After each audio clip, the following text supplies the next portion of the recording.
이화 화가님께서 토론을 해주시겠습니다. 미국은 누구나 다 예술가로 인정을 하고 예술로 인정을 하면 그거에 대해서 건드리지 않습니다. 그거는 사회적 합의가 있어요. 왼쪽 아래 오바마가 저 아저씨 밥 로스, 여러분들 다 보셨죠? 밥 로스의 그 동영상 강좌 미술 참 쉽죠 이러면서 하셨던 분, 저분 돌아가셨는데 그 동영상을 보고 있는 것처럼 연출하고 있는 겁니다. 실제 동영상이 나와요. 그러니까 정치를 좀 예술적으로 해라. 정치가들을 예술을 좀 배워라. 이런 의미에서 저렇게 작품을 한 거예요. 아이렌 빈센트라고 여자 작가입니다. 여자 작가인데 정치 풍자 작업을 아주 오랫동안 하신 분이세요. 이제 레이건이 있습니다. 레이건이 있고 그리고 교황이 있고 나머지는 누군지 모르겠어요. 아마 무슨 장관들 뭐 이런 사람들인 것 같은데 우리도 홍성담 선생님이 저런 비슷한 작업을 하셨죠. 그러니까 문명국에서는 저런 것도 그냥 자연스럽게 즐기는 예술 중에 하나거든요. 한국에서는 정치 풍자를 조금만 했다면 그 무슨 아주 그 예민하고 불편한 일이 되는데 이거는 우리 정치가 촌스럽기 때문에 그렇습니다. 촌놈이기 때문에. 제가 생각할 때는 이 민주주의라는 거는 인류가 최고의 아주 절대적인 행복을 누릴 수 있는 최고의 시스템이라고 생각하지는 않거든요.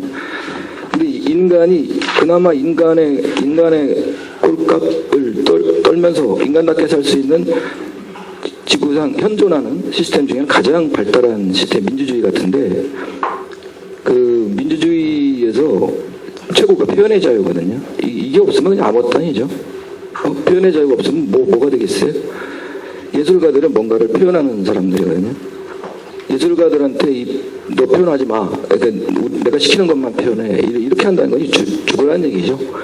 자기가 뭘 그려야 될지, 그리고 자기 그림에 무슨 메시지를 넣어야 될지, 그리고 이 작품을 어떤 공간에 발표할지, 이거는 예술가들한테 선택의 몫입니다. 법이든, 정치든, 정권이든, 너 이런 것만 그려, 꽃만 그려, 그리고 갤러리에서만 발표해. 이런 거는 어디에도 나와 있잖아요. 당연히 헌법에도 없고요. 헌법에는 보호해주고 있습니다. 예술의 자유와 표현의 자유로. 예술가들은 권력이 없거든요. 예술가들이 무슨 권력이 있습니까?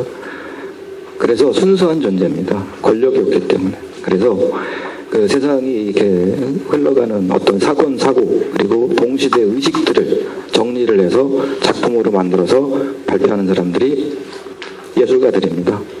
그러니까 역사에서 보면 권력은 없지만 역사에서 보면 고수들이에요. 정치인은 사실 하수예요. 그 무슨 세월호 특별법이 제일 먼저 만들어지나요? 그거는 뭐 지지고 볶고 뭐 죽고 죽이고 울고 불고 다 한 다음에 만들어지는 게 법이죠. 그 법은 이제 정치에서 만들어지는 거거든요. 그 법이 제일 먼저 오는 경우는 없습니다.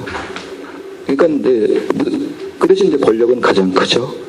아주 이런 아이러니 때문에 이런 문제들이 생기는 것 같은데 제가 지금까지 그 거리에 나가서 퍼포먼스 한 게 왜 나가냐면요.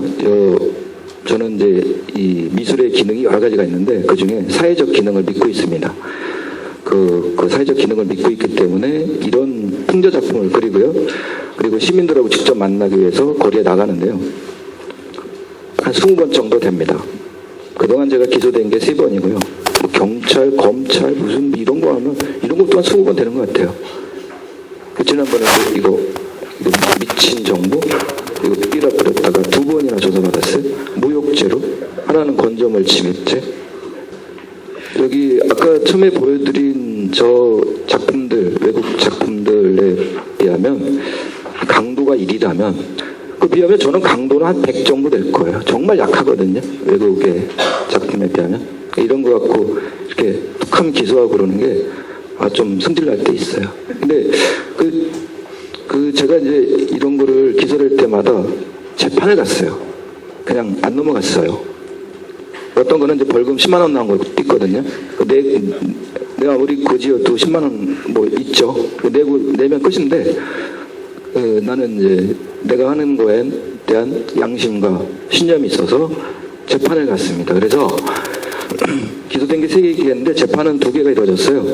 하나 선거법 위반, 하나는 저 뽀대는 안 나는데 광고물법, 경범죄, 자법. 그 선거법 위반은 대법까지 무죄가 나왔습니다. 그리고 광고물법 위반은 2심까지 선고유예를 받았습니다. 이게 무죄 비스무리한 거예요. 그래서 그런지 그 뒤부터는 저를 조사는 하지만 기소는 잘 안 하시더라고요. 제가 생각할 때는 이명박 때는 제가 맨 처음에 이명박 시절에 저 침 흘리는 그 이명박 이걸 붙였었거든요. 50장. 맨 처음에 붙이겠다는데 그때는 저 조사 안 받았어요. 아무것도 없었어요. 내자만 버리고 끝냈는데 제가 느끼기에 이명박 때는 무슨 가시나무가 이렇게 둘러쳐져 있는 느낌이었어요. 그래서 뭐 개구멍도 있고 왔다 갔다 할 수 있었는데 가시에 뭐 몇 번 찔리면 그냥 따끔하고 말고. 근데 지금은 철조망이 이렇게 2중 3중으로 쳐져 있는 느낌이에요. 정말 틈이 없습니다. 그 보면 독재 정부들이 가진 아주 못된 버릇들이 있는데 국민들의 의식을 이렇게 지배하려고 하는 아주 못된 버릇들이 있는 것 같아요. 그래서 언론을 가지려고 하고 교과서를 가지려고 하고 나같이 이제 버르장머리 없는 예술가들을 손보려고 하고 그러는 것 같습니다. 아주 못된 버릇이거든요. 근데 세상은 어느 누구도 가질 수가 없는 거거든요. 정부가 세상을 가지려고 하는 순간 진짜 바보가 되는 거거든요. 저는 바보들이라고 생각합니다. 지금 정부를. 세상의 중심은 어느 누구도 안 돼. 예술도 물론 세상의 중심이 될 수 없고 세상의 중심은 그냥 세상이거든요. 그러니까 좋은 정치는, 좋은 정부는 세상이 알아서 잘 굴러가게끔 이렇게 도와주는 게 좋은 정부거든요. 그런 점에서 볼 때 이 정부는 정말 아주 몹쓸 정부인 것 같아요. 모더니즘, 포스트 모더니즘 뭐 이런 게 있습니다. 예술 영화에. 그러니까 모더니즘 시대는 예전, 한 100년 전쯤, 뭐 이때, 그때는 이제 왕이 대장이었죠. 왕이. 전쟁해라. 그러면 막 전쟁하고 막 이러는 시대였어요. 다른 거 없었어요. 지금은 포스트 모더니즘 시대거든요. 각자가 다 대장입니다. 내가 대장이고 여러분들이 대장입니다. 그러니까 답이 없죠. 그리고 자기 걸 막 하는 겁니다. 그러니까 굉장히 다양해졌죠. 그럴 수밖에 없는 조건들이 생겼어요. 폰이 생기고 인터넷이 생기고 컴퓨터가 있고 이래서 각자 대장이 될 수 있는 시대입니다. 대통령이 왕이 되려면 이거 다 뺏어야 돼요. 그러면 돌아갈 수 있어요. 근데 이거 어떻게 그렇게 됩니까? 그러니까는 지금 되게 언밸런스한 거예요. 이 다양한 시대에 왕 같은 대장이 나를 따르라 이러는 거거든요. 누가 따르겠어요? 그러니까 바보죠. 그래서 우리는 바보를 바보라고 얘기할 권리가 있습니다. 특히 예술가들은. 순수한 존재이기 때문에. 그냥 실존적으로 이 표현의 자유에 대해서 지금 이명박 정부보다도 더 심하게 비유가 굉장히 정말 저희가 새겨들을 만한 비유인 것 같습니다. 가시망 같았는데 지금은 이중상중에 아주 단단한 철조망 같은 그런 포위망을 하게 한다 이런 말씀을 하셨는데 참 한편으로는 웃으면서 들었지만 굉장히 가슴이 좀 답답해오는 상황입니다.